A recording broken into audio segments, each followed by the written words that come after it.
ఉమ్మనీరు తక్కువ ఉంటే ఏమవ్వచ్చు అంటే, ఒకవేళ ఉమ్మనీరు 6 months లోపలే ఉమ్మనీరు తగ్గిపోతే, అమ్నియోటిక్ ఫ్లూయిడ్ లెస్ అయిపోతే, అలాంటి పేషెంట్స్లో ఎక్కువ ఛాన్సెస్ ఆఫ్ డిఫార్మిటీస్ అనేవి ఫామ్ అవుతాయి.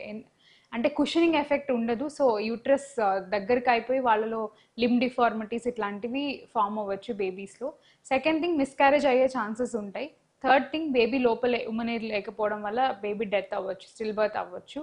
ఆర్ ఒకవేళ వాటర్ బ్రేక్ అయిపోయి ఆ వాటర్ లీక్ అవుతూ ఉండి అది నోటీస్ చేసుకోకపోతే ఇన్ఫెక్షన్స్ కూడా కాజ్ చేయొచ్చు. ఉమ్మనీరు అనేది ఒకవేళ 6th month తర్వాత, అంటే అరౌండ్ 7th month తర్వాత నుంచి తగ్గిపోవడం స్టార్ట్ చేస్తే కనుక, first common thing is umbilical card compression. Space ఉండదు కదా అంబలికల్ కార్డ్ ఫ్లో అవ్వడానికి, సో అది కంప్రెస్ అయ్యే ఛాన్సెస్ ఎక్కువ ఉంటాయి. మోర్ కామన్గా బేబీ హెడ్కి యూట్రస్ ఓపెనింగ్కి మధ్యలో కంప్రెషన్ అయ్యే ఛాన్సెస్ ఎక్కువ ఉంటాయి. Next thing is baby growth తగ్గిపోతుంది, ఫీటల్ గ్రోత్ రెస్ట్రిక్షన్ అంటాం. అండ్ లంగ్ మెచ్యూరిటీ కూడా చాలా తక్కువ ఉంటుంది ఇలాంటి బేబీస్లో. సో బేబీస్ డెలివరీ అయినాక వాళ్ళకి రెస్పిరేటరీ ఇష్యూస్ రావడం అలాంటివి జరుగుతాయి.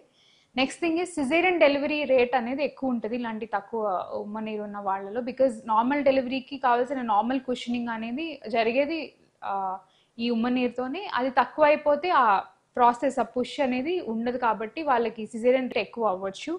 నెక్స్ట్ థింగ్ ఇస్ కొంతమందికి ఉమ్మనీరు ఎర్లీగా తగ్గిపోవడం వల్ల ఎర్లీగా డెలివర్ చేయాల్సిన అవసరం రావచ్చు. అండ్ బేబీకి ఎన్ఐసియూ రిక్వైర్మెంట్ అండ్ ఆక్సిజన్ సపోర్ట్ కానీ వెంటిలేటర్ సపోర్ట్ కానీ అవసరం పడవచ్చు.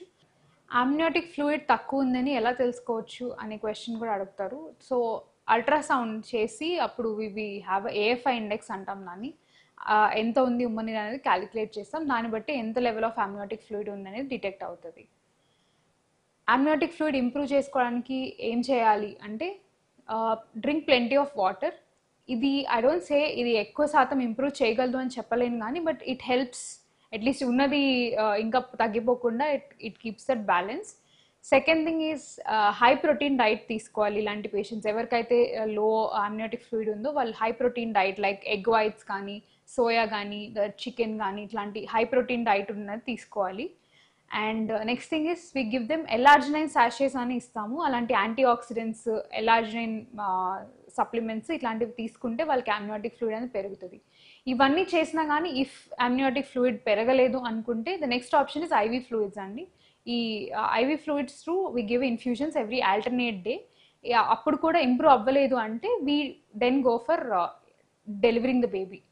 ఒకవేళ ఇంప్రూవ్మెంట్ లేదు విత్ ఆల్ దిస్ అని అనుకుంటే కనుక then it's better to deliver the baby, ఎందుకంటే ఇంకా డిస్ట్రెస్ అవుతుంది లోపల ఉంటే బేబీకి కాబట్టి. సో ఎర్లీ డెలివరీ అనేది ప్లాన్ చేసుకోవడం బెటర్.